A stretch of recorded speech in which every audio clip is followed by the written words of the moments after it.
우리 신앙인의 질문 시리즈 5번째 시간 시작하도록 하겠습니다. 우리 신앙과 과학이라고 하는 주제로 2주간 우리 말씀을 살펴본 것처럼 우리 주변에서 벌어지고 있는 여러 일반적인 과학적 업적과 또 여러 밝혀진 이론들이 신앙생활과 대적이 되느냐, 아니면 전혀 상관이 없는 것이냐, 아니면 서로 상보적으로 도울 수 있는 것이냐, 이런 질문들이 우리 안에 있기 때문에 이런 질문을 하는 것입니다. 마찬가지로 이 감정이라고 하는 요소가 교회 안에서는 지금까지는 많이 왜곡되고 또 외면당하고 무시당했습니다.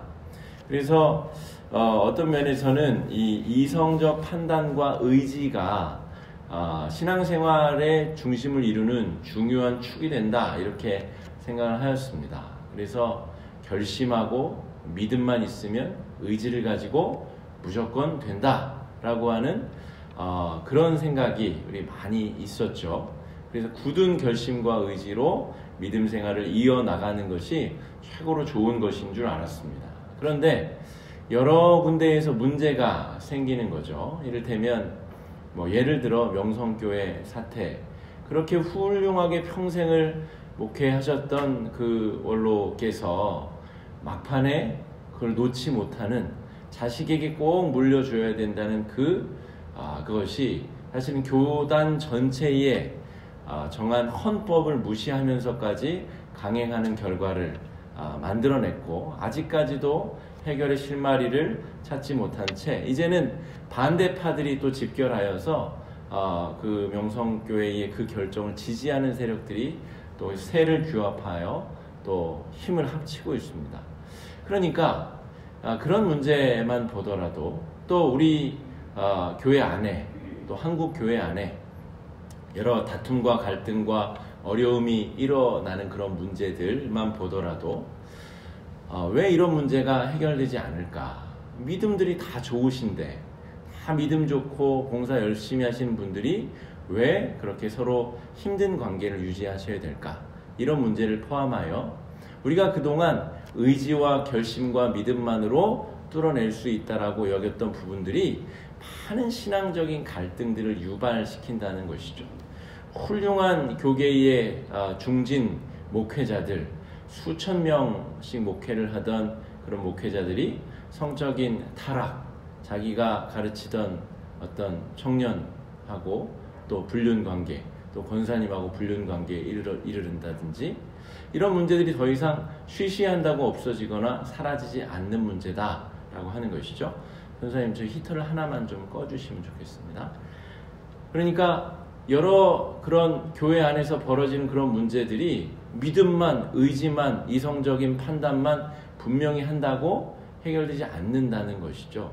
그렇게 된다고 볼 때 하나님이 인간을 어떻게 지으셨는지 다시 한번 잘 생각해 볼 때가 되었다는 것입니다. 그렇죠. 그래서 저처럼 이제 젊은 목회자들은 그런 문제들에 대한 해법을 찾기 위하여 여러 인접 학문들에 대한 공부도 행하기도 하고, 또 신학과 여러 인접한 학문들에 대한 연구, 공부, 노력들, 이런 것들을 통해서 활로를 찾고 방법을 찾아보고 있다는 것입니다. 그래서 오늘 이 신앙과 감정이라고 하는 부분도 그런 부분에서 상당 부분 우리의 내적인 갈등, 질문들이 이 안에서 답이 이루어질 수 있다. 그냥 감정은 요망한 것이고, 감정은 우리를 죄악 가운데 쓰러뜨리는 것이고, 감정은 나쁜 것이다 라고 하는 그런 선입견 속에서 이 감정의 문제를 접하다가는 똑같이 그런 우리 믿음의 선배들의 패착에 걸려 넘어지거나 똑같은 그런 실수를 반복할 수도 있다라고 하는 것이죠. 여러분, 하나님께서는 지난주에 제가 인간의 영혼육, 다시 혼을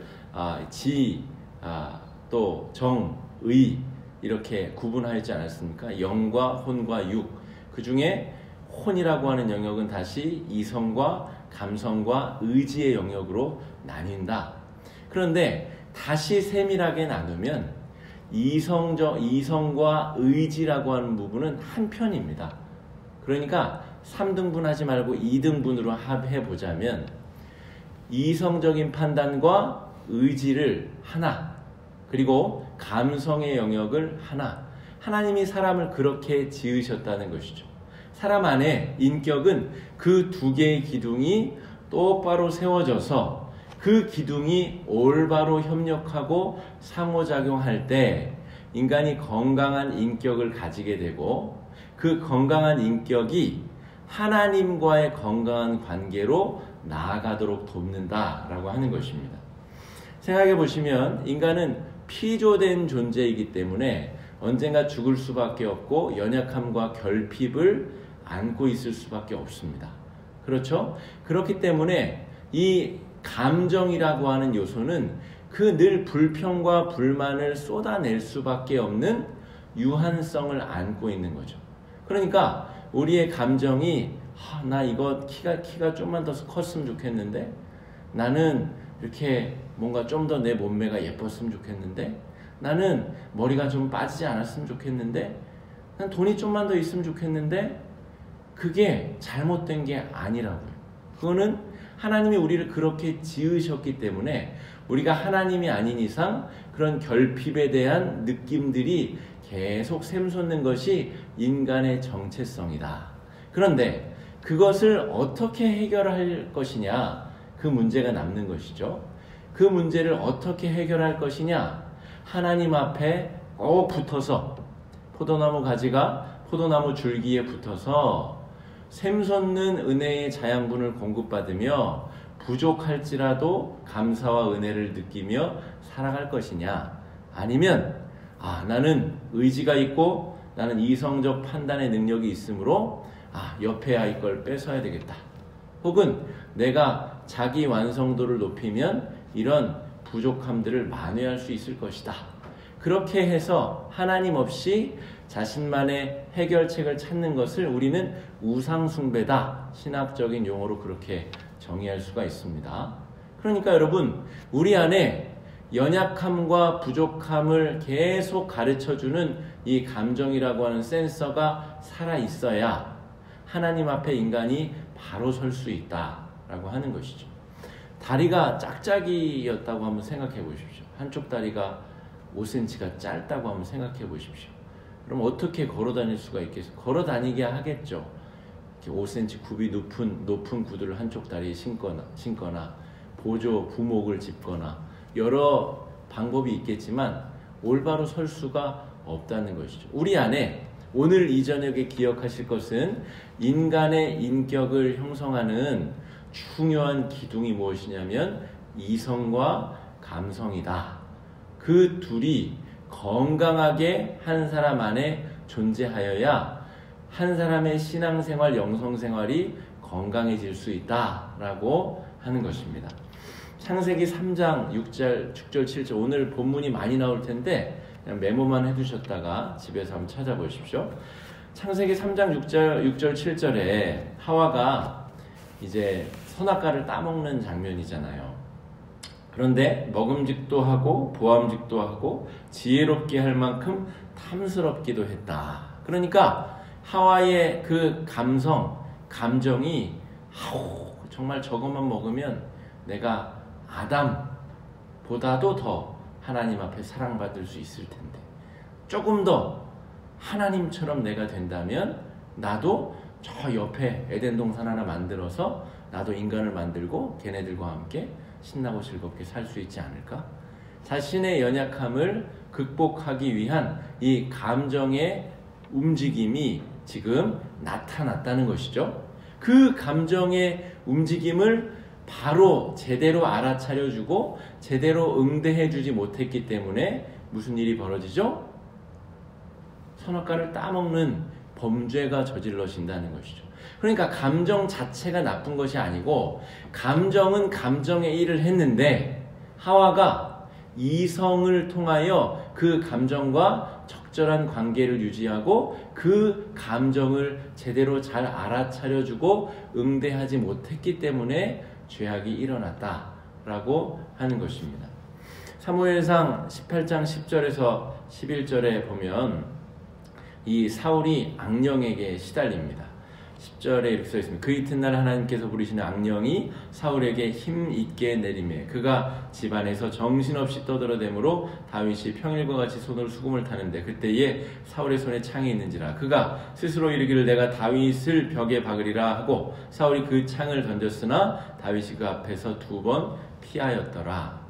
여기서 악령이라고 하는 것은 이 당시에 이 마음을 연구할 수 있는 어떤 실력이 없기 때문에 이 성경에 이 사무엘이 이 성경을 적으면서 하나님이 부리시는 악령이 사울에게 힘있게 내렸다라고 밖에 기록을 할 수가 없었는데 이것을 그냥 심리적으로 분석해 보자면 시기심이 아주 그냥 극에 달한 겁니다. 그 다윗이 골리앗을 쓰러뜨리고 입성할 때에 사울은 천천히요 다윗은 만만이라 하는 이야기를 듣고 정말 이 시기심과 질투와 미움이 사울을 사로잡은 거죠. 그 시기심이 악령으로 표현된 것이죠. 그런데 실상은 사울 안에 있는 그 감정이 야골라 저 조그만한 다윗이 내가 받을 영광 사람들이 나를 다 찬송해야 되는데 그것을 다 가져가 버려서 쌤통 아주 속상하고 아주 마음이 그냥 아주 시기심과 질투에 사로잡힌 상태. 사울은 지금 감정이 자신의 상태를 표현하고 있는 것이죠. 그러면 건강한 신앙인이라면 어떻게 해야 됐을까요? 사울처럼 창을 들어서 다윗을 죽이는 범죄로 나아가야 됐을까요? 감정은 솔직하게 자기 자신의 상태를 가르쳐주는 아우 창피해 내가 왕이나 돼가지고 저 상대의 적장 앞에서 벌벌벌 떨고 있다가 하나님을 잘 믿는 저 소년 다윗이 골리앗을 쓰러뜨렸는데 정말 창피하구나 내가 왕의 자격이 있는지 참으로 부끄럽구나 사람들이 다윗을 높이는데 내가 참 이렇게 시기심이 나니 그 또한 참으로 부끄럽기 짝이 없구나 라고 하나님 앞에 회개하고 정말 내 부족함이 무엇인지를 깨닫고 영적으로 더 성숙해지기를 바라는 마음으로 나아갔어야 되는데 이야기는 그렇게 전개되지 않는다는 것이죠. 사울은 자기 안에 샘솟는 그 시기심과 질투를 이런 공격적이고 폭력적인 방법으로 없애고 무마시키려고 하였다는 것이죠. 그게 소위 오해할 수 있는 의지가 강한 사람, 믿음이 좋은 사람, 그건 도대체 무슨 믿음입니까? 감정은 자기가 할 일을 솔직히 했습니다.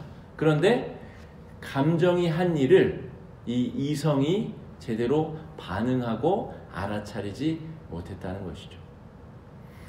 마태복음 18장 우리 3절에서 4절을 보면 예수님께서 우리 어린아이들을 칭찬하시며 이런 이야기를 하십니다. 너희에게 이르노니 너희가 돌이켜 어린아이들과 같이 되지 아니하면 결단코 천국에 들어가지 못하리라. 그러므로 누구든지 이 어린아이와 같이 자기를 낮추는 사람이 천국에서 큰 자니라. 제가 이 마음 공부를 한 지가 10여 년이 넘었는데 그 전까지 우리 가온이를 기르기 전까지는 이 말의 의미를 정확히는 잘 몰랐어요. 그런데 가온이가 지금 이제 막 이 내적인 마음이 형성되는 그런 시기거든요. 근데 쟤는 진짜 자기 마음에 안 들면 막 1초 만에 눈물을 쏟았다가 또 1초 만에 웃음을 짓고 해맑게 안기기도 하고 자기가 하고 싶은 말을 막 떠들기도 하고 노래를 부르기도 하고 그러면서 이 말씀이 너무나 잘 이해가 되고 깨달아지는 겁니다. 아이의 마음은 너무나 순수하여서 감정이 느끼는 것을 그대로 몸 밖으로 표현해내는 것입니다. 마음에 들지 않으면 방금 웃었는데 1초 만에 눈물을 흘리며 울 수 있는 능력이 아이들한테 있는 것이죠. 그러니까 여러분 하나님이 감정이라는 선물을 인간의 인격 구조의 핵심적인 요소로 주셨는데 우리 기독교 신앙이 조금 왜곡된 부분이 있는 거죠. 엄숙주의 그리고 예의와 범절 복음하고 별 상관이 없는 그런 부분 때문에 감정은 이렇게 저 뒷전으로 물러나야 되고 그래서 제가 우리 주일 예배 때 아직까지는 제가 잘 분위기를 모르겠어서 가끔 제가 우리 찬양대 찬양하면 하나님께 영광의 박수 올려드리십시다. 우리 찬양대원들에게는 격려의 박수 해주십시다. 이렇게 말씀드리는데 어떤 교회는 그런 요청이 굉장히 시험에 드는 분들이 있거든요. 어떻게 하나님께 드리는 예배에 사람한테 박수를 할 수 있단 말인가? 어떤 교회는 그래서 예배 때 웃지도 못하게 하고 뭐 전혀 박수를 친다거나 뭐 그런 아주 마귀적인 행동을 못하게 하는 그런 교회가 있었고 지금도 있습니다. 여러분, 그러나 제가 이건 예배 신학적인 문제인데요. 예배는 구약의 제사처럼 막 피 튀기고 내 죄를 없애기 위해서 짐승을 잡아서 짐승에게 죄를 뒤집어 씌워가지고 그러면 아주 엄숙해하고 무섭죠. 그거는 아주 막 살점이 튀겨나가고 막 피가 튀기는데 어떻게 박수를 치고 웃을 수 있고 그러겠습니까? 그런데 우리의 예배는, 건강한 기독교의 예배 신학은 예수님께서 우리의 죄를 담당하셨고 이미 죽으셨고 그 죽음을 이기고 부활하심을 기뻐하는 시간이 이 주일 예배입니다. 그러니까 작은 부활절이라고 불려지는, 그러니까 건강한 기독교 예배 신학에서는 기쁨과 감사와 웃음과 환희와, 그래서 여러분 제가 뒤쪽에 축도 후에 있었던 성도의 교제를 예배 중으로 가져온 이유도 그것입니다. 우리 안에 멀리서 외국에서 1년 만에 온 교우가 있으면 반가워해주고 박수 쳐주고 기뻐해주고 환영해주고, 또 군대 가는 청년이 있으면 기도해주고 위로해주고 힘 북돋아주고 하는 것들이 교회의 예배의 아주 중요한 요소이기 때문이라는 것이죠. 뭔 얘기를 하다가 여기 이렇게 됐죠? 그런데 어쨌든 우리의 감정이 한국 교회 안에, 특별히 장로교 안에서는 너무 우리 좀 이쪽 순복음 계열은 좀 나아요. 거기는 그래도 좀 이렇게 감정을 표출하고 감정을 드러내는 것에 좀 자유를 주기 때문에 그렇지만, 장로교 전통은 특별히 엄숙해야 될 것 같고 이렇게 짓누르는 듯한 이 예배 분위기를 선호하는 경우가 있는데, 그것은 바른 것은 아니다라고 하는 것이죠. 그래서 감정의 일을 하도록 자유를 허락해야 된다. 그래서 예수님이 어린아이와 같이 아니하면 천국을 경험할 수 없다라고 하는 것이에요. 예수님이 인간의 몸을 입고 우리 가운데 오셨지 않습니까? 죄악을 없애기 위해. 내가 그러려고 왔다라고 말하는데도 받아들이지 않아요. 왜 안 받아들여요? 이성적으로 받아들일 수가 없는 거예요. 하나님이 인간이 됐다고? 안 돼. 그러면 안 돼. 절대 그러면 안 돼. 왜냐하면 신은 저 위에 계셔야지. 무섭고 환한 얼굴로 내가 잘하고 있나 못하고 있나 지켜보셔야지. 왜냐하면 유대인들은 행위로 구원받는다고 하는 자기들의 왜곡된 신앙으로 열심히 수고하고 지키고 있었는데, 예수님이 오셔가지고 세리들하고 밥 먹고 창녀들하고 얘기하고 병자들 고쳐주고, 그 행위가 무슨 행위예요? 자기들이 지금까지 평생을 바쳐서 율법을 준수한 것이 아무런 의미가 없어져 버린 것입니다. 그러니까 예수님이 이미 오셨는데 그들의 감정은 그게 너무나 불편한 거예요. 예수님 오시면 안 돼요. 예수님은 하늘에 계셔야지 여기 오시면 안 돼. 그러면 지금까지 내가 한 게 뭐가 돼요? 그러니까 인정하고 받아들일 수가 없는 거예요. 이성의 힘으로 감성에, 나의 죄를 사하러 하나님이 오셨다는 그 기쁨을 이성이 억눌러버리고 감정의 외침을 아주 파괴시켜버린 일들이 복음서에 요즘에 우리가 새벽마다 묵상하고 있는 말씀의 내용이다라고 하는 것이죠. 기쁜 일이 있으면 기뻐하고 슬픈 일이 있으면 슬퍼할 수 있고 하는 감정을 하나님은 우리에게 선물로 주셨다라고 하는 것이죠. 뭐 더 있지만 시간이 촉박한 관계로 제가 1월 말 혹은 2월 중에 우리 문화 모임 시간에 영성과 내면아이로 이렇게 강좌를 하나 만들 겁니다. 한 5주에서 6주 정도로 그런 내용을 꼼꼼히 더 살펴보고, 오늘은 그야말로 이제 조금 이제 개괄적인 설명을 좀 드리는 시간이다 이렇게 보시면 되겠고요. 그때는 이제 성경 공부와 같은 세미나로 제가 조금 이렇게 진행을 할 예정입니다. 오늘은 그래서 다 다룰 수 없다는 것을 조금 유념해 주시면 좋겠고요. 오늘 기억하실 것은 이것입니다. 하나님이 사람의 마음을 지으셨는데, 사람의 마음을 어떻게 지으셨냐면 감정이라고 하는 중요한 기둥과 이성이라고 하는 중요한 기둥 두 가지로 우리의 인격이 형성되도록 우리를 지으셨다. 이것을 기억하셔야 됩니다. 동물은, 다른 피조물은 이 본능과 감정은 있지만 이성적인 판단을 또 의지를 할 수 있는 부분이 없어요. 그래서 자기 십자가를 지고 예수를 따를 수 없죠.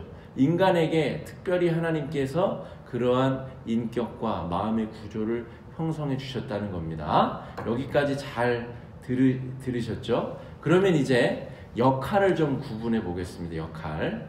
자, 이성과 의지라고 하는 부분은 우리 마음의 영역에 있어서 어른의 역할을 감당합니다.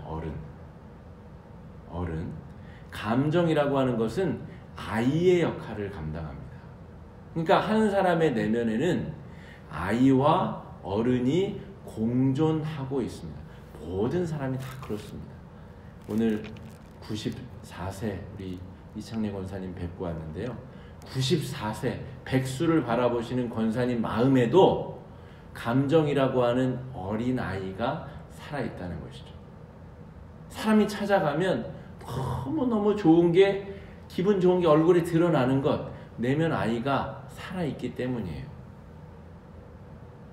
아무리 나이가 많으신 분이라도 그 안에 아이, 이 감정이 기능하는 아이의 역할이 살아있다는 것이죠. 이 아이는 아까 말한 대로 기분이 좋으면 막 기쁘고 신난 거예요. 섭섭한 일을 만나면 나이가 100살 가까이 돼도 섭섭한 겁니다.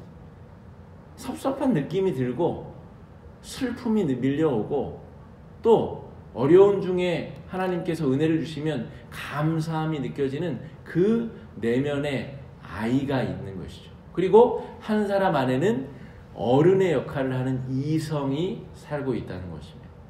그래서 이 아이와 어른이 함께 잘 대화하며 살아내야 건강한 내면과 인격을 가질 수 있다는 것이죠.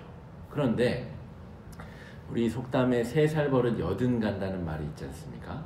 근데 그게 굉장히 의미 있고 중요한 속담이에요. 어려서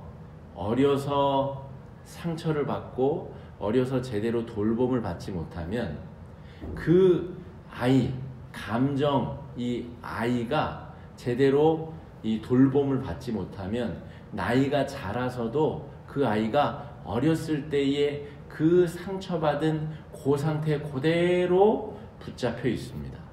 또 자기가 어렸을 때 상처받은 그대로 어른이 되어서, 어른이 된 사람에게는 어른의 이성이 있을 거 아니에요? 그 어른의 이성이 그 감정의 어린아이에게 자기가 어렸을 때 들은 그 말 그대로 그 아이에게 자기가 반복적으로 그 아이에게 똑같은 말을 한다는 것이죠. 그래서 여러분, 우리가 이성적으로는 도저히 헤아릴 수 없는 일들이 사람과 사람들이 만나면 벌어지는 것입니다. 그러니까 겉에서 보기에는 야, 저걸 가지고 왜 싸우지? 하는 일이 벌어지잖아요. 교회 안에도 벌어지고 집안에서도 벌어지고 그렇잖아요. 왜 그런 줄 아세요? 이 어린아이와 어린아이가 싸우고 있기 때문에 그래요. 가온이네 집에, 우리 집에 지난주에 우리 가온이 친구, 우리 먼저 있었던 교회 같이 부목사님 애기들이 왔었어요. 근데 잘 놀다가 장난감 하나 가지고 또 싸우죠.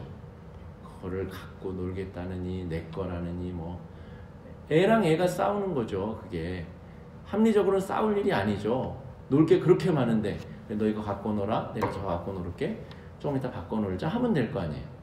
그런데 왜 싸워요? 애들이니까 싸우죠.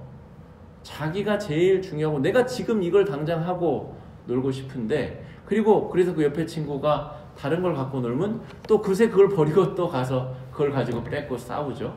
그게 어린아이의, 그걸 지금 하고 싶은 감성이 가득한 어린아이의 행동 아닙니까?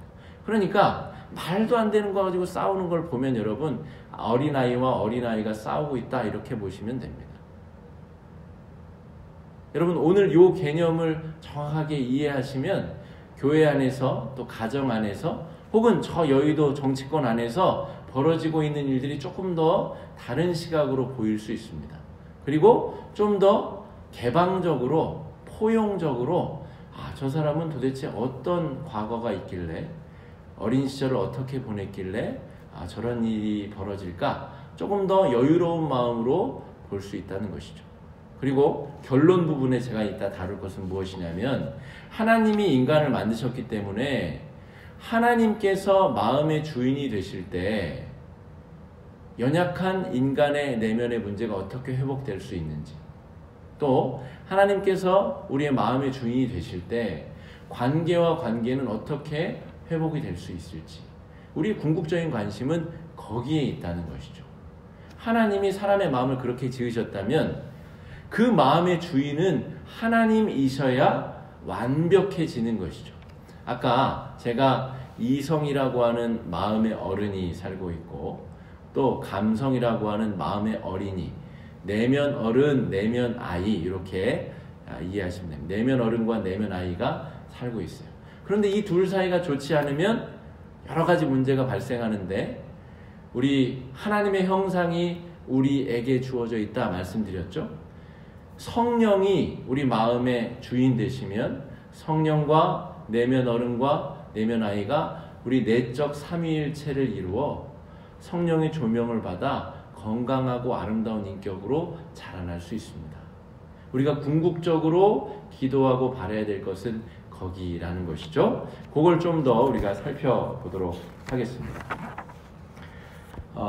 우리 정찬호라고 하는 개그맨이 최근에 방송을 중단했어요. 이 마음의 질병, 공황장애라고 하는 그 마음의 질병 때문에 그만뒀습니다. 그런데 저는 그런 거를 볼 때 이렇게 그냥 보이지 않아요. 얼마나 힘들었을까, 얼마나 아플까. 여러분 잘 모르겠지만 우리 오후 2시에 라디오가 합니다. 우리 컬투쇼. 그런데 보면 이 사람이 얼마나 재미있는 사람인지 몰라요. 그리고 얼마나 위트가 넘치고 자신감이 또 얼마나 넘치는지, 저 사람은 지루할 틈이 없겠다, 저 사람은 마음에 무슨 우울할 틈이 없겠다, 그런 사람인데 공황장애 때문에 모든 방송을 지금 중단했다는 것이죠. 그런데 그 사람뿐이 아닙니다. 유명한 이경규 씨도 그렇고, 정영돈도 그 무한도전 열심히 하다가 돌연 방송에 안 나오더니 공황장애라는 거예요. 그러더니 몇 년을 모든 방송을 쉬었다가 이제 조금씩 나오고 있죠. 왜 그런지 아세요, 여러분? 내면 아이를 잘 못 만나주고 못 다스려주면 인격의 틀 자체가 무너져 내리게 됩니다. 그래서 아무것도 못하게 됩니다. 연예인들이라는 특징이 뭐죠? 정말 슬픈 일이 있는데 방송에 나가서 웃겨야 되잖아요. 그죠? 늘 그 인기의 수준을 높이기 위해서, 맞추기 위해서는 자기가 일하고 싶지 않아도 드라마에 출연해야 되고, 하고 싶지 않은 일을 해야 되고, 하고 싶지 않은데 웃어야 되고, 정말 마음이 쾌활하고 웃고 싶은데 우는 연기를 해야 되고, 그러니까 자신의 마음 상태와 괴리된 외적인 상태를 유지해야 되는 사람들이 연예인들이거든요. 그러므로 연예인들은 이 자신의 감정의 상태를 못 알아차려주고, 감정이 막 울부짖고 있는데 일하러 나가서는 웃어야 되는 상황이 펼쳐지게 되기 때문에, 그리고 그 인기라고 하는 것, 남이 자기를 알아봐줘야 되는 것을 늘 유지해야 된다는 압박 때문에 그것을 유지하기 위해서 자신의 내면 아이가 무시당하고 감금당하고 폭행당하는 일들이 펼쳐지는 것이죠.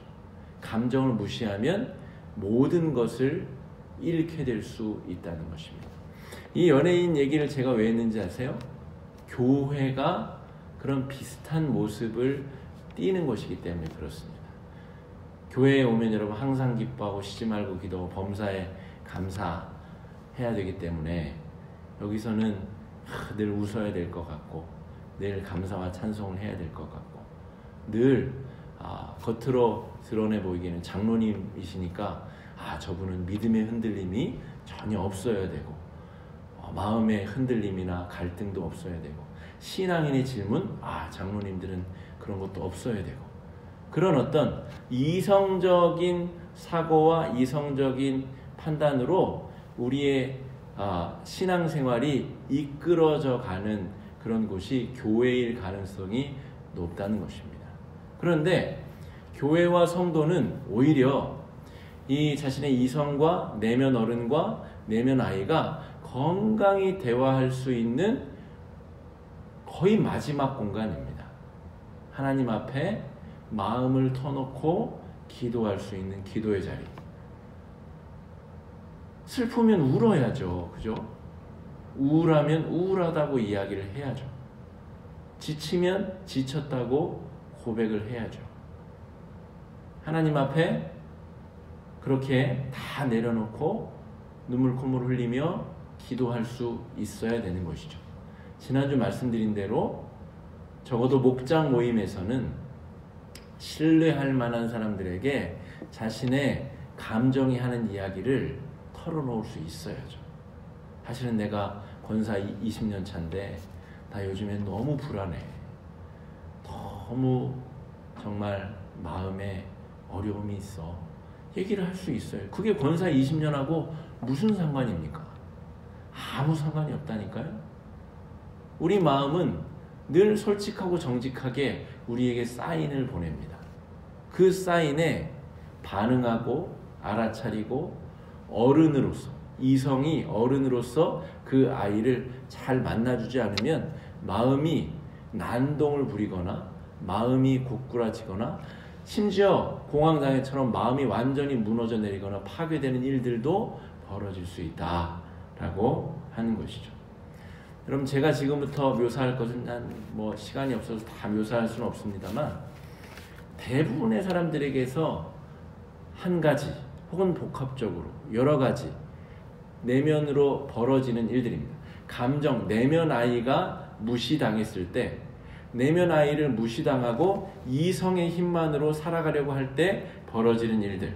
첫 번째는 의존증이 있습니다. 이를테면 우리 엄마들이 우리 자식한테 모든 걸 걸어버리는 경우가 있잖아요.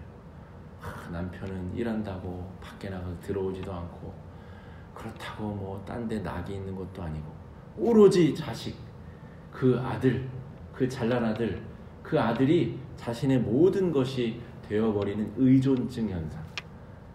그래서 그 아들이 낯빛만 변해도 자기는 지옥으로 떨어지는 거예요. 자신이 지금 느끼는 것은 중요하지도 않고 중요할 수도 없는 거죠. 왜냐하면 자신의 감정과 자신의 이성이 아들한테 찰싹 달라붙어 있거든요. 그러니까 자기는 없는 거예요. 없다고 느끼는 거죠. 근데 실제로 자기가 느끼는 게 없느냐? 있죠. 자기도 아들로부터 좀 벗어나서 자기도 좀 대접받고, 내 생일에는 아들이 케이크도 사오고 좀 돈봉투 좀 가져오고 나를 좀 알아주고 했으면 좋겠는데, 온통 이 엄마는 이 자식에게만 촉각을 세우고 자기 자신의 느끼는 기쁨이나 불만이나 섭섭함이나 이런 거는 무시하고 살다 보면 어느 순간 다 무너져 내리는 그런 일이 펼쳐진다라고 하는 것입니다. 그러니까 내가 무엇을 느끼는지를 민감하게 깨어있지 못하면 어느 순간 우리는 어떤 존재에게든 의존되게 된다라고 하는 것입니다. 여러분, 하나님은 우리가 의지해야 될 대상이지만 그 이외의 대상들에 여러분 우리가 의존되어져 버리게 되면 이거는 심각한 문제를 초래하게 됩니다. 자기 생각, 자기 느낌은 없는 것이죠. 누가 말했다 그러면 그냥 덮어놓고 믿는 겁니다. 덮어놓고 따라가는 거죠. 그래서 그 사람이 말하는 것, 그거는 그냥 무조건 지지하고, 저 반대편에 있는 그 내가 지지하는 사람의 반대편에 있는 사람은 무조건 나쁜 겁니다. 그렇게 되는 일이 우리 세상 사는 도중에 얼마나 많이 벌어지냐라고 하는 것이죠. 공격적인 행동 같은 게 그런 것이죠. 히틀러는 이제 어렸을 때 학대를 많이 당했습니다. 그런데 그 아버지로부터 뭐 폭행도 많이 당하고 여러 학대를 많이 당했는데, 아버지가 이 유태인 지주의 사생아로 이 히틀러의 아버지가 태어난 거죠. 그 아버지로부터 온갖 종류의 학대를 받은 이 히틀러는 이제 자기가 힘을 갖게 되어서 이 내면 아이가 올바로 위로를 받지 못하고 다스려지지 못하자 그것이 폭력적인 방법으로 또 공격적인 형태로 외부로 뿜어져 나오게 된다는 것이죠. 특별히 이 유대인들을 증오하고 그들을 학살하는 문제에 아주 그 어렸을 때의 내면의 상처가 크게 작용하였다. 많은 사람들은 그렇게 평가를 하고 있습니다. 또 어떤 사람들은 이 내면 아이가 제대로 잘 다스려지지 못하면, 잘 만져지지 못하면 자기 사랑으로만 가득 차게 되는 경우가 있습니다. 나만 소중하고 나만 중요하고 자기 사랑으로 모든 것이 똘똘똘 뭉치는 경우가 있습니다. 우리 성도 중에도 그런 분들이 있잖아요. 전혀 다른 사람을 배려하지 않는 사람, 봉사의 자리 이런 데는 전혀 참여하지 않는 사람, 오로지 자기만 알고 자기만 중요시 여기는 분들 있지 않습니까? 근데 그게 어떤 다른 문제가 아니라 이 어렸을 때 그 자기 내면 아이의 그 감정의 문제를 너무 그 부모님들이 너무나 그냥 오냐오냐 혹은 너무 그 아이가 느끼는 것만을 너무 소중하게 다뤄주게 되면 자기가 성인이 돼서 자신의 이성, 자신 내면 안에 있는 내면 어른도 그 내면 아이가 그렇게 느낄 때 똑같이 대해준다는 것이죠. 그래, 너만 특별해, 너만 중요하지, 너만 있으면 되지. 그런 태도가 모든 다른 사람들과의 공적인 관계에 문제를 일으킬 수 있다라고 하는 것이죠. 그러니까 여러분, 내면 아이가 우리에게 무언가 말을 걸어오면 내면 어른은 적절하고 이성적으로 잘 대하고 판단해주고 그 아이를 위로하고 다독거리고 그 마음의 어려움을 풀어줄 길을 찾아줘야 되는데, 무조건 네가 맞다라고 하는 것도 자기애가 강한 이 성격에 문제가 있는 사람으로 사람을 만들어낼 수 있고요. 히틀러처럼 무조건 그것을 억압하고 그 아이의 울부짖음을 외면하면 그것이 공격적인 행동이나 다른 사람들의 관계를 파괴하는 일로도 드러날 수 있다라고 하는 것이죠. 다양한 방법으로, 여러분 이렇게 생각하면 교회 안에 우리 유부초밥과 순두부 집사님이 싸우는 문제, 이런 것들이 이해되는 측면이 많이 있을 수 있습니다. 왜냐하면 그때가 되면, 딱 싸우는 때가 되면 애들끼리 싸우는 거거든요. 어른, 성인, 40, 50, 60이 된 노인들이 싸우는 게 아니라 4, 5살 애들끼리 싸우는 형국이 된다는 말입니다. 그들 스스로의 4, 5살짜리 내면 아이를 그들의 내면 어른이 스스로 잘 만나주지 못할 때에 아이들이 경기장에 나와서 싸우는 형국이 벌어지게 된다라고 하는 것이죠. 여러분, 이런 일들은 성경 안에서 숱하게 많이 드러납니다. 요셉의 형들이 요셉을 팔죠. 요셉의 형들이 그때 몇 살이었을까요? 요셉은 청소년이었고 그들이 나이 많은 형들은 아마 20대에서 30대까지 두루 분포되어 있었을 것입니다. 그런데 정상적인 사람들이 아무리 자기 아버지가 요셉만 편애한다고 해서 그 형들이 그렇게 할 수 있겠습니까? 도대체 뭐가 씌워서, 뭐에 씌워가지고 그렇게 했을까요? 이것은 나이 20, 30의 형들이 아니라 똑같이 그 시기심이 잘 다뤄지지 못한 그 시기심이 그 형들을 똑같이 4살, 5살로 만들어버린 것이죠. 그러니까 구덩이를 파고 애를 빠지게 만들고 미디안 상인에게 팔아버리는 일이 성인임에도 불구하고 아주 유치한 아동적 행동이 드러날 수 있다는 것입니다. 그래서 하나님이 사람의 내면을 어떻게 만드셨는지를 잘 공부하고 알 필요가 있어요. 여러분, 심리학이다 그러면 막 교회에서 막 경기를 일으켰던 때가 있습니다. 저기는 프로이트는 무신론자래, 이런 이야기도 하고. 무신론자에 상관없어요. 사람의 마음을 그 사람은 평생을 거쳐서 자신의 모든 것을 걸고 연구했습니다. 사람을 누가 지었죠? 하나님이 지으셨죠. 하나님이 지은 사람을 연구한 그 업적까지도 버릴 필요는 없죠. 그 사람이 연구해낸 업적을 신앙적인 성경적으로 눈으로 보다 보니까 맞는 부분이 많더라는 것이죠. 오히려 프로이드에게 고마움을 표시하고 감사를 표해야 될 일이죠. 영적으로 그 문제를 더 깊이 접근하다 보니 다른 길이 보이고 다른 만남의 길이 보인다. 그럼 제가 목회를 시작할 때 많은 선배들로부터 여러 가지 이야기를 잘 많이 들었습니다. 그런데 대부분의 경우는 굉장히 힘든 일이 많을 것이다. 그리고 특별히 사람과 사람 사이에 벌어지는 여러 관계의 어려움, 또 그런 어떤 공격들, 또 서로 그런 관계의 어려움 때문에 겪는 문제들이 그거는 예수님이 오셔도 해결 못한다. 그런 이야기들 많이 들었습니다. 물론 그럴 수도 있겠죠. 그런데 저는 제가 신학을 공부하고 그곳으로 제가 부족함이 느껴져서 제가 교육전사 때 우리 총무 선생님하고 예배 직전에 싸웠다고 제가 말씀드렸잖아요. 아니 전도사가 예배 전에 총무 선생님하고 대판 싸웠으면 그거는 이제 다 볼일 본 거죠. 뭐 이제 그만두거나 이제 뭐 그래야죠. 그 정도로 뭐 인격이 들다듬어가지고 어떻게 목회자로서 서겠습니까? 그래서 진짜로 이 일을 그만둬야 되겠다. 아직 뭐 신대원에 가기 전이고 안수도 받기 전이니까 이제 그럴 선택권이 있지 않습니까? 그런데 하나님께서 정말 좋은, 정말 진짜 하나님이 이끄신 길이 아니면 만날 수 없는 좋은 선생님들을, 좋은 형님들이죠 사실. 좋은 형님 목사님들, 좋은 선배님들을 만나서 하나님이 그분들을 통해서 이끌어주셔서 그 다음 공부들을 또 이어나가게 되었습니다. 그러다 보니까 이게 해결될 수도 있다라고 하는 희망이 제 안에 있습니다.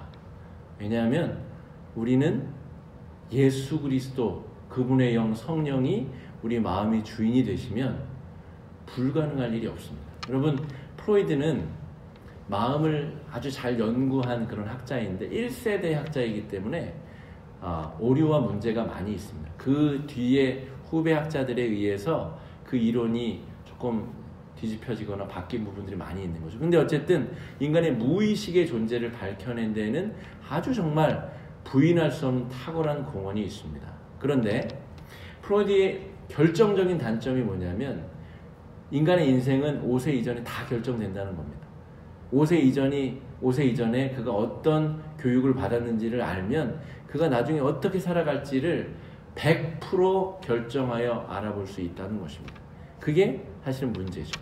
왜냐하면 그 프로이드에게 배웠었던, 프로이드와 동역했었던 융이라고 하는 사람이 곧바로 프로이드에게서 떨어져 나와 그 이론을 뒤집는데, 그것은 무엇이냐면 인간 안에 그런 영적인 부분이 있기 때문에 그 영적인 부분이 아주 2%, 2%의 아주 작은 부분이지만 그 요소가 5세 이전의 경험을 180도 전환시킬 수 있다.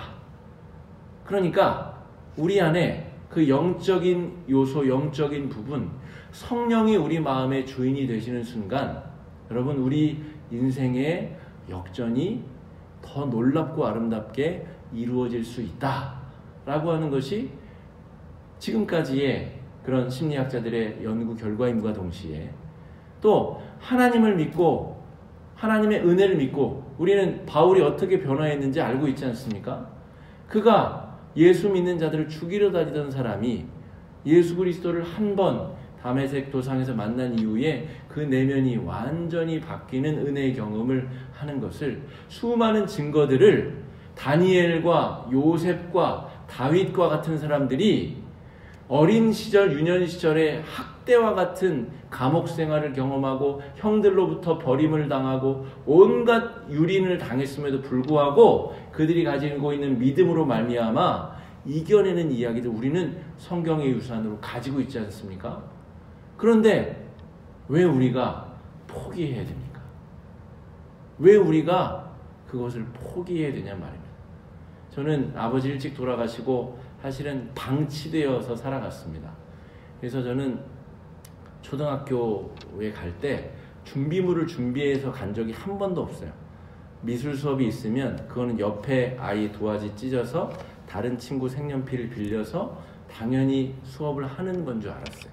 한 번도 제가 다음날 뭘 가져가야 되는지, 제가 숙제를 했는지 안 했는지 물어봐 주는 사람도 없었고, 다음날 뭘 가져가야 되는지 챙겨준 사람도 없었어요. 그럼 그렇게 살았으면 저는 거의 뭐 조폭이 되거나 그렇게 돼야 되나요? 아니죠. 저는 어려서부터 교회도 다녔거든요. 신앙생활을 했고, 그렇게 돌봄이 없는 상황에서도 하나님이 지켜주시고 돌봐주시고 또 그 인격을 보호해 주시고, 또 결정적인 순간에 안 되겠다 싶을 때 좋은 선생님하고 만날 수 있도록 또 연결도 시켜주시고, 그 하나님이 우리를 이끌어 주시고 도와주시는데 못할 게 뭐가 있고 포기할 게 뭐가 있다는 말입니까? 여러분, 우리 안에 그런 신비로운 작용들이 일어나고 있다는 것을 기억하셔야 됩니다. 마지막으로 말씀드릴 것은, 성령께서 우리 마음의 주인이 되실 때 우리의 내면 어른은 자기가 익숙한 대로 자기 내면 아이를 대해요. 어렸을 때부터 에이 빌어먹을 놈, 에이 나가 죽어라 이런 얘기를 들어서 내면 아이가 학대를 받고 자란 사람은 나이가 들어서도 자기의 내면 어른이 자기의 내면 아이를 향해서 에이 나가 죽어라, 에이 얼어 죽을 놈, 에이, 그렇게 늘 대화하고 이야기한다는 것이죠. 그러나 예수 믿고 성령이 마음의 주인 되셔서 성령이 우리 마음의 왕이 되시고 주인이 되시면 이 잘못하고 있는 내면 어른을 성령이 회복시키시고 고치시고, 또 성령께서 이 완전히 학대받고 있는 내면 아이 역시도 회복시키시고 고치셔서 이 아이의 그 순수한 감정의 변화와 살아있는 감정의 역동들을 있는 그대로 받아주시고 있는 그대로 포용하여 주셔서 온전하고 건강한 인격으로 회복시키시는 주체가 내가 아니라 하나님이 되신다라고 하는 것이죠. 이게 일반 심리학에서 말하는 심리학 이론과 교회에서 하나님을 믿는 사람들이 말하는 마음의 구조와 다른 부분이다라고 하는 것이죠. 여러분, 희망을 가지셔도 좋습니다. 왜냐하면 성령께서 우리 마음의 주인이 되시면 불가능할 일이 없습니다. 그분께서 회복시키실 것이고, 용서 못할 사람이 있습니까? 여러분, 관계 개선이 안 되는 가족이 있습니까? 교우가 있습니까? 우리가 하면 안 될 수도 있죠. 그러나 성령께서 우리 마음의 주인이 되시고 우리 마음을 만나주시고 위로해주시고 이끌어주시면 안 될 일이 없습니다. 우리 교회 안에도 마찬가지입니다. 우리 나라도 마찬가지입니다. 여러분, 올 한 해 주제 우리가 회복을 꿈꾸고 희망을 노래하자는 것이 그냥 듣기 좋은 말 한 구절 제가 뽑은 것이 아니라 정말 이렇게 되었으면 하는 바람, 그리고 이렇게 된다고 하는 믿음이 제 안에 있기 때문입니다. 남과 북이 이제는 만나야 되지 않겠습니까? 여러분, 우리 교회 안에 서로 다른 분들이 서로 이제는 손을 맞잡고 화해해야 되지 않겠습니까? 우리 내면, 서로 갈라지고 싸우고 있는 내 자신의 내면이 이제는 화해를 이루어야 되지 않겠습니까? 그 모든 것은 똑같은 일입니다. 내 안에서 벌어지는 일이든 남과 북에서 벌어지는 일이든 한 가지 일이다 라고 하는 것이죠. 그 놀라운 역사가 우리 가운데 이루어질 수 있기를 간절히 바랍니다. 시간에 말씀 의지해서 함께 기도하시겠습니다.